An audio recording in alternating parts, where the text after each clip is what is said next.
Olá, vamos falar um pouco sobre cinética do ponto material. A cinética do ponto material está associado à análise da posição, tempo e interação desse sistema, que agora é uma massa M, com o meio externo.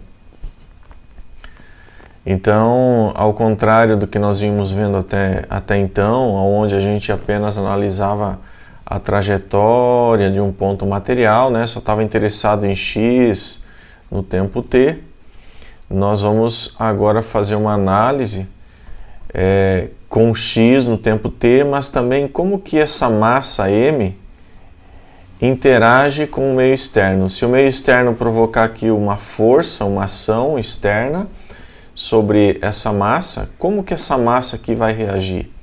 Né? E qual é o efeito também dessa massa sobre o meio externo? Porque toda vez que o meio externo aplica uma força sobre o sistema reage sobre ele com uma força de mesmo módulo, mesma direção e sentido contrários. Tá? Então, essa vai ser o enfoque dessa nossa aula. Vamos lá, só apagar aqui. Quem fez essa análise e deixou isso claramente registrado foi Isaac Newton. Então, o que ele observava? Se ele pegasse uma massa M aqui e aplicasse uma força F1, ele obtinha uma aceleração A1. Aí ele pegava a mesma massa M, aplicava uma força, aqui é o 2, né? Mas vamos pegar o 3 aqui, ó. Uma força F3, obtinha uma aceleração A3. Pegava a mesma massa M e aplicava uma força aqui F2 e obtinha uma aceleração A2. Mas, obviamente, né, se empurra para um lado, vai para aquele lado, se empurra para o outro, vai para aquele outro. Mas o que ele observou além disso? Que a razão entre elas, essas frações de força e aceleração, eram as mesmas. Ele ainda não sabia que esse efeito da massa era justamente essa razão. Então ele pegou a mesma massa, aplicou em 3 forças diferentes e fez uma análise da razão da força pela aceleração e obteve o quê? Que essa constante, primeiro que era uma constante, e segundo que essa constante era igual à massa M. Obviamente no sistema adequado de unidades, né? Ele estava medindo aqui num sistema de unidades interligado, né? Onde a força é condizente com a massa e a aceleração usa as grandezas nesse mesmo sistema. No caso aqui, para o nosso caso, né? Quilograma por metro por segundo ao quadrado, ou também apelidado de Newton, né? E a aceleração em metro por segundo ao quadrado. Tá bom? Então essa foi a análise inicial, ele obteve essa relação, e isso aí, se você plotasse aqui, você iria obter um gráfico onde esse valor permanece constante, independente da força aplicada e da aceleração obtida. Tá? Bom, seguindo adiante, era esperado que ele generalizasse essa situação, essa relação, e foi o que Newton fez. Ele acabou generalizando para essa equação aqui, ó. Força, então, agora é igual a massa vezes aceleração. E expandindo aqui para a questão vetorial, a força vetor, só um pouquinho, estou tentando mudar aqui o cursor. A força vetor é igual a massa vezes aceleração vetor. Tá bom? Mas nós sabemos que essa massa nem sempre está sujeita a apenas uma força. Muitas vezes está sujeito a N forças. E esses efeitos das N forças se somam, provocando um efeito global, né? Desse lado direito, a gente poderia colocar aqui como sendo uma somatória, né? das acelerações impostas aí por cada uma dessas forças externas. É outra forma de vislumbrar essa equação, né? Visualizar ela. Mas é muito comum do lado esquerdo, então nós colocarmos a somatória de força externa. Aí eu tenho lá uma força F1, mais uma força F2, mais uma força F3. Que efeito essas forças externas dão sobre o meu sistema de massa M? Vão dar um efeito de uma aceleração A. Já é a aceleração resultante, tá bom?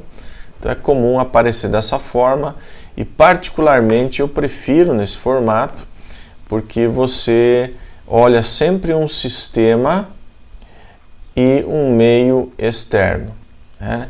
E esse meio externo pode agir aqui de várias formas sobre esse sistema, com as suas forças Fns aqui, o Fi, melhor Fi, né?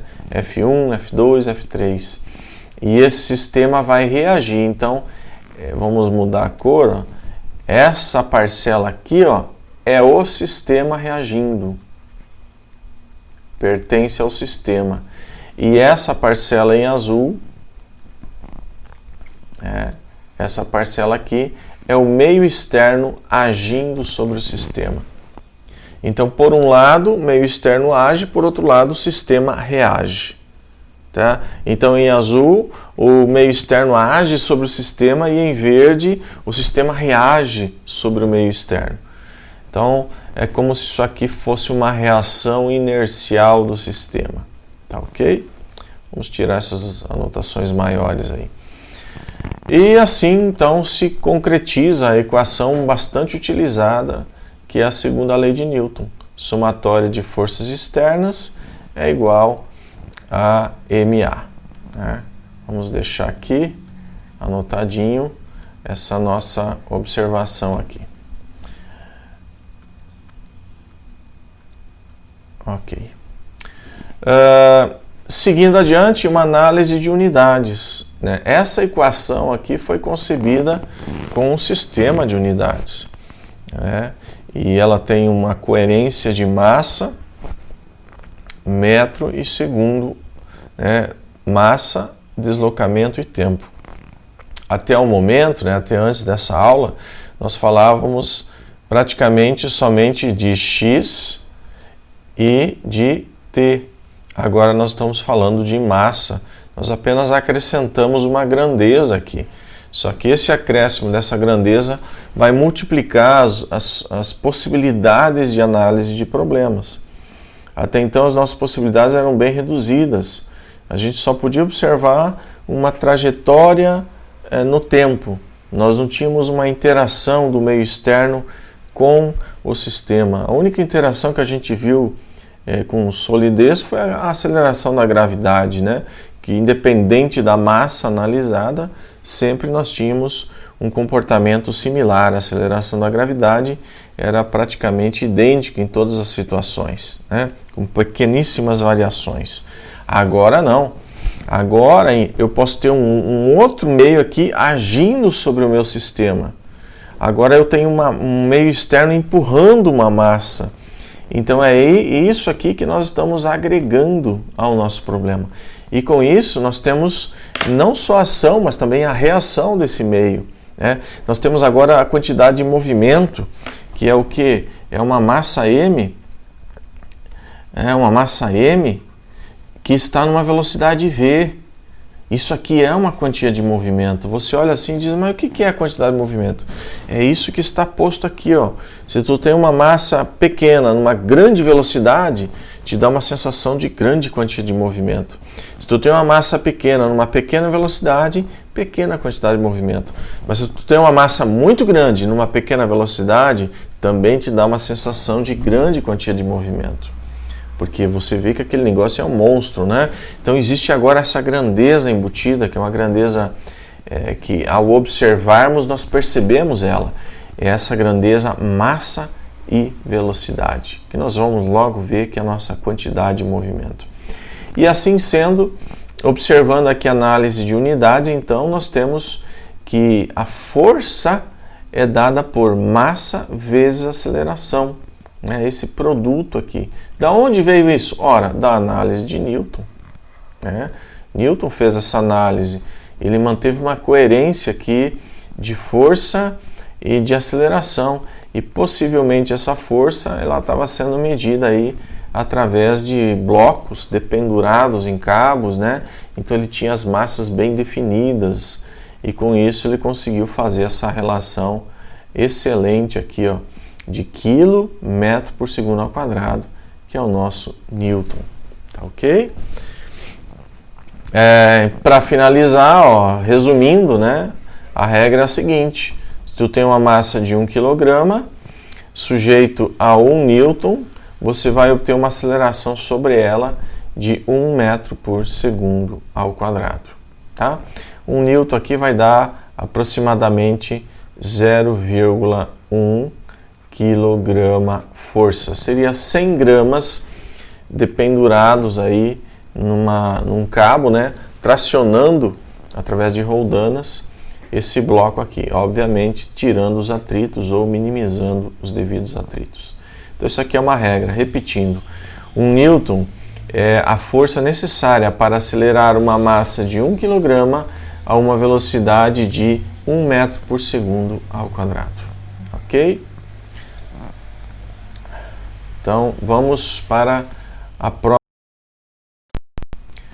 Nessa análise nós vamos observar a chamada quantidade de movimento linear, né? Quantidade de movimento linear. Esse linear vem de que a análise não envolve rotação, tá? Não tem rotação, só tem deslocamento linear. Né? E essa rotação é ao redor de um eixo do objeto. Se você observar lá o objeto, tu pega uma linha de referência desse objeto, mesmo que ele faça esse movimento e pareça ser de rotação, mas se aquela linha mantém a mesma inclinação, você não tem rotação, você tem apenas movimento linear, você tem apenas translação. E é esse movimento linear que está sendo referido aqui. Tá ok? Então, dentro da equação da segunda lei, não estamos em rotação ainda, né? Estamos só no deslocamento linear. Nós temos essa equação aqui, ó. Acabamos de ver ela. Mas a aceleração, já estudamos na cinemática, que pode ser dada por dv dt. Nós colocamos ela, então, no lugar da aceleração e, como é um ponto material que nós estamos analisando, de massa m, eu posso, sem problema algum, colocar essa massa m para dentro do diferencial, tá? Eu não vou alterar em nada, porque a massa não depende do tempo, é uma constante. Então aqui vem a ferramenta do cálculo nos auxiliando, né?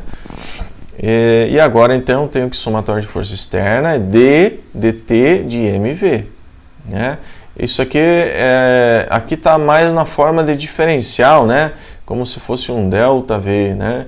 Então, mas não é exatamente só essa representação. Nós podemos transferir essa representação para uma taxa de variação, colocando aqui o nosso operador diferencial, né?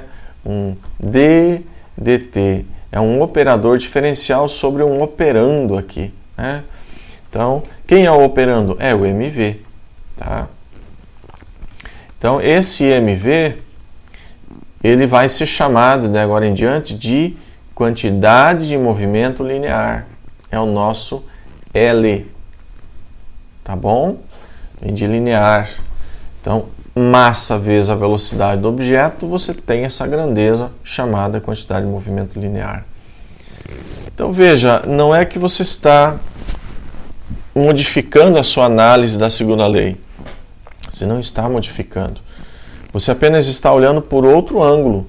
Aqui em cima, na equação inicial de Newton, ele observava uma força em Newton e o comportamento da aceleração do objeto. Aqui, nessa nova equação, que podemos colocar aqui como sendo essa aqui, melhor, ele observa a ação de força externa e o comportamento da quantidade de movimento. Será que a quantidade de movimento aumenta ou diminui sob a ação de uma força externa. E ele observou exatamente isso, que as forças externas aplicadas, né, sua soma, é igual à taxa de mudança da quantidade de movimento. Então, eu vou ter aqui vamos pegar aqui a unidade original aqui de MV, vou ter 1 kg vezes metro por segundo, variando no tempo. Obviamente, isso aqui vai dar massa vezes aceleração, né? Mas olha, vamos olhar por esse outro ângulo. É uma taxa de variação da quantidade de movimento no tempo. Então, quanto mais força eu aplico, mais eu transfiro taxa de variação de quantidade de movimento. Eu coloco quantidade de movimento no sistema. Agora, se eu coloco uma força resistente ao movimento, ou seja, contrária ao movimento, eu estou retirando quantidade de movimento do sistema, tá? Depende muito do observador, tá? Mas vamos olhar dessa forma mais simplificada, né? Depende do observador, ele pode ver um aumento de quantidade de movimento, né? Os eixos dele estão virados em relação ao outro, né? Para você pode ser que está aumentando a velocidade, né? O fato de ter uma força aqui contrária, você diz, não, está aumentando a velocidade, é porque você está em movimento, a taxa de variação sua é diferente da do outro, enfim, não vamos entrar nessas questões agora. O fato é que a força aplicada no sistema pode agregar quantidade de movimento ou pode frear quantidade de movimento, né? Está vindo rápido e aí freia, então ela retira a quantidade de movimento. Então olhe a força agora como um fluxo de quantidade de movimento. Está aqui, ó. Para finalizar essa transparência, né, nós temos aqui a nossa regrinha final, ó. É um fluxo de quantidade de movimento. É um L ponto. Força é o quê? É um L ponto. Vou colocar a quantidade de movimento, vou tirar a quantidade de movimento, né? O cara quando segura a bola lá no beisebol, né, que segura com aquela luva, ele tira a quantidade de movimento da bola, né? O cara quando bate na bola, ele coloca a quantidade de movimento na bola. É assim que funciona, de uma forma bem simples, prática e intuitiva. Tá ok? Vamos dar uma pequena pausa, já volto. Bem, a equação básica de Newton, forças externas igual a MA, ela está numa forma, pode ser essa aqui ou pode ser a outra também, tá? Somatória de força externa igual ao nosso L ponto, né? Sem problema. Ela está numa forma vetorial. E nós, na hora de nós abrirmos e trabalharmos ali com a calculadora, com uma planilha, fazer um gráfico, normalmente nós não trabalhamos na forma vetorial. Nós abrimos essa equação nas suas componentes. E eu diria que aqui é um dos grandes problemas que alunos enfrentam, né? É porque eles saem de um mundo vetorial e vão para um mundo escalar, né? Apesar de que não é um escalar somente tomando valores positivos, né? Você está aqui numa reta dos reais, tem valores positivos e negativos, mas eles esquecem que esse mundinho escalar aqui são componentes de vetor.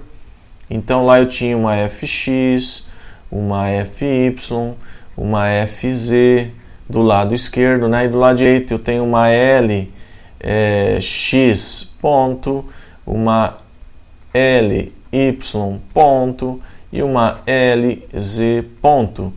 Tá? Essa é uma forma, né? Se fosse na outra forma da aceleração seria uma fx, fy, fz e aqui daria um m vezes ax, ay, az. Então, muitas vezes ele não faz essa transição adequadamente, vem para cá e esquece que isso aqui são componentes de vetor.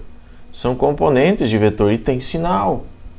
Então, toda hora que você for olhar no teu problema real, ou problema do livro didático, ou problema da lista de exercício, lembre que isso aqui são componentes de vetor e componentes de vetor tem sinal.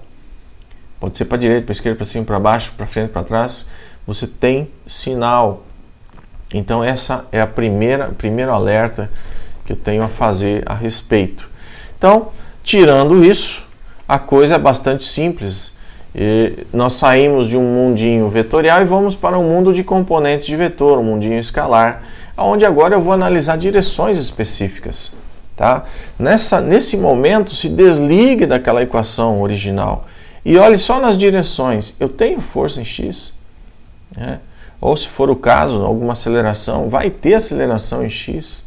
Agora eu vou para y, esquece x, esquece a equação original lá e olha só na direção y. Tem força em y? Tem aceleração? Mesma coisa para z.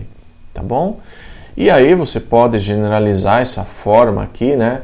Também numa outra forma, eu diria bem amigável, apesar que é pouquíssimo usada, que é a notação indicial.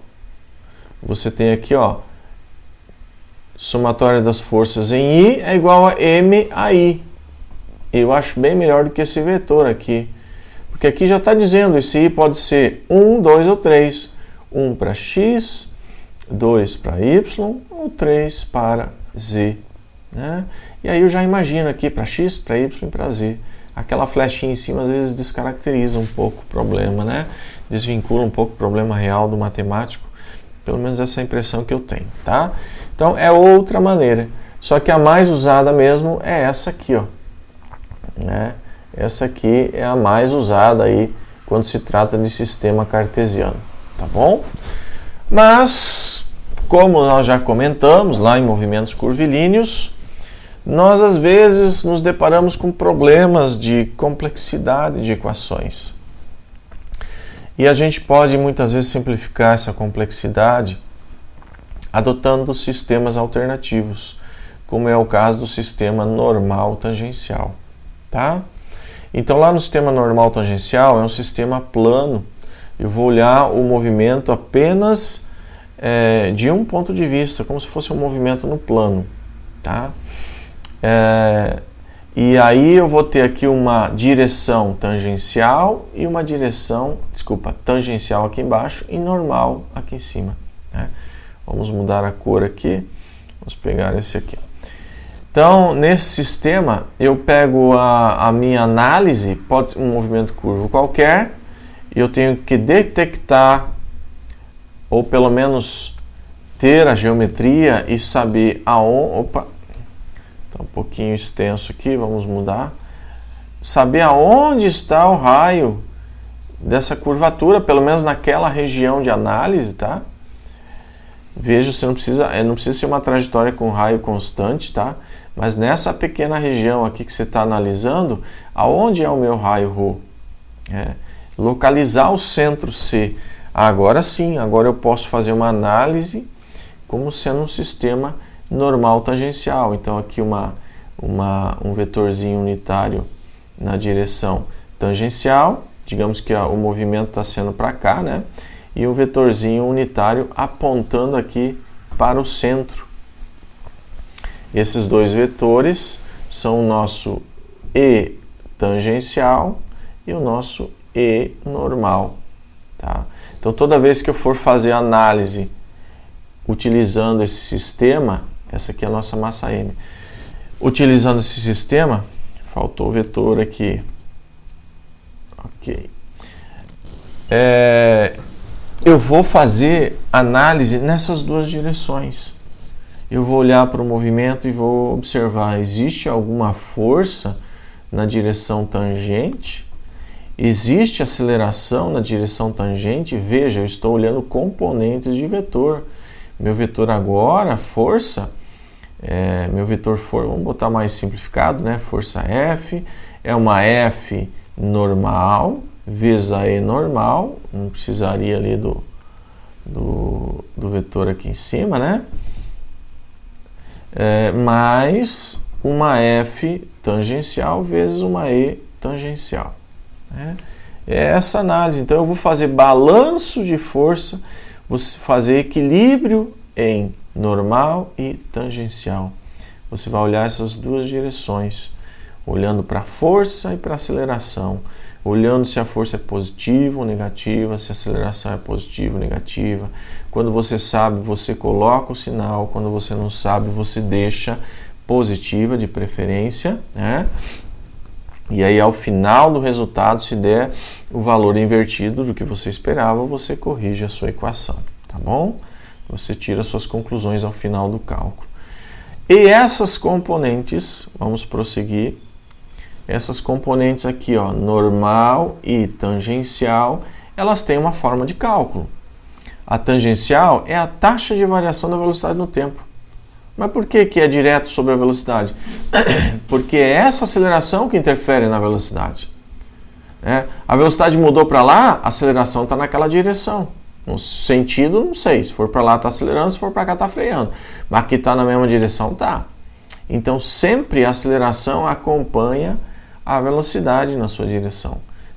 Então, por isso que o AT é justamente a taxa de variação do módulo da velocidade, né?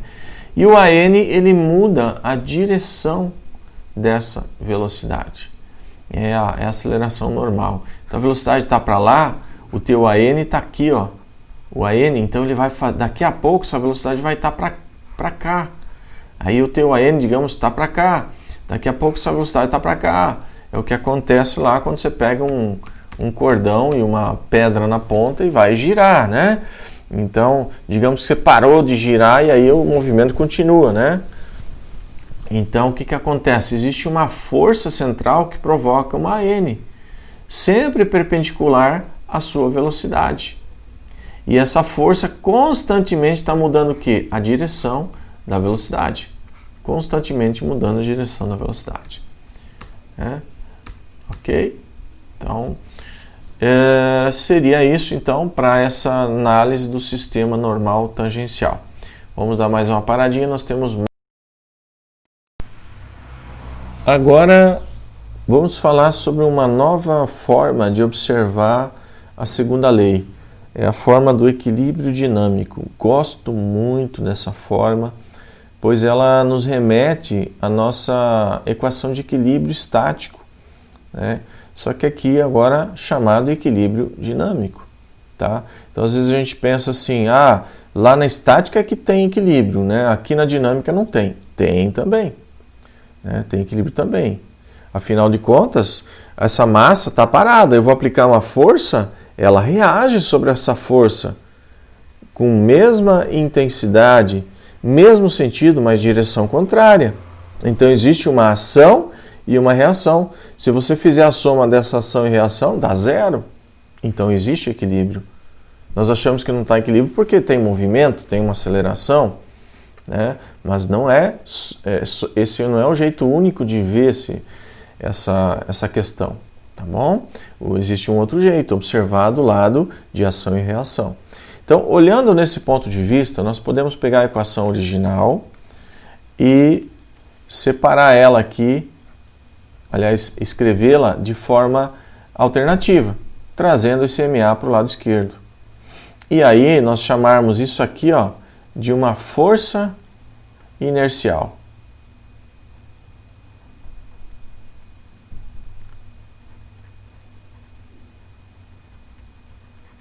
Essa força inicial, então, ela engloba inclusive o sinal. Nós podemos escrever essa equação como sendo assim, ó, somatória de força externa mais menos m vezes a igual a zero. Vetor nulo, tá? Lembre que isso aqui é um vetor também. Igual a zero. Isso aqui, ó, são forças, por exemplo, aqui, ó, F1, F2, tá? Então aqui teríamos aqui, ó, F1 mais F2 mais essa força inercial igual a zero. E vai ser isso mesmo. Então, a hora que você coloca aqui, ó, na soma de forças, você coloca F2, F1 e menos MA. Qual é a soma disso tudo? Zero. Tá? Aqui está em negrito, né? Não está representado o vetor porque está em negrito. Zero. Ué, mas e cadê o MA original? Ora, o MA original continua aí, ó. Vamos colocá-lo aqui. Então, aqui é como se eu tivesse a minha paralela da F1, aqui a minha paralela da F2, E o MA original, vamos colocá-lo em vermelho, né? Ele está aqui. É essa força aqui. Ficou meio inclinado porque não fiz bem ali no paralelogramo, né? Falta de um esquadro aqui. Mas enfim, esse aqui, que vetor é esse? É o MA. Então eu não quero representá-lo como MA. Eu quero representá-lo como menos MA. Posso? Pode. Só que aí você está escrevendo a equação assim. Tá bom? Tá ok? Então você está escrevendo a equação dessa forma. Então aqui, ó, vetorzinhos verdes, você está escrevendo a equação dessa forma. Agora, se tu tirar esse vetor aqui, escrever os dois verdes e o vermelho, deixa eu até tirar aquele X ali agora, esse X. Agora eu vou tirar esse aqui, vou escrever os dois verdes e o vermelho. Daí você está escrevendo dessa forma aqui, ó. Então aqui, ó, tá em vermelho. Olha só que bacana. A gente não dá importância para isso, mas na interpretação do problema é super importante. Uma igualdade, né? Do lado esquerdo, ação externa. Do lado direito, reação do sistema. Tá aqui, ó. Ação externa, reação do sistema. Isso aqui em verde é igual a isso em vermelho. Ah, não quero escrever dessa forma. Eu quero escrever observando somente do ponto de vista do meio externo. Então eu vou ter o quê? Vamos retomar isso aqui. Eu vou ter ação externa e reação do sistema sobre o meio externo. Isso aqui é uma reação do sistema sobre o meio externo. Aí eu estou olhando essa parte verde, vamos pôr um verde mais clarinho, é tudo isso aqui, ó. Tudo isso aí, tá bom? Qual é a soma disso tudo? Zero. Zero. Tá ok? Então, esse aí é o nosso equilíbrio dinâmico. Falamos muito bem aí sobre cinética do ponto material, esclarecemos o que é a quantidade de movimento linear, o que é equilíbrio dinâmico. Também pegamos a equação do equilíbrio aqui, a equação da segunda lei, e aplicamos no problema normal tangencial. Tá? Então, essa parte está finalizada. E nós vamos dar sequência ao nosso estudo com outro conteúdo. Até mais, faça um resumo, revisem a aula e bons estudos.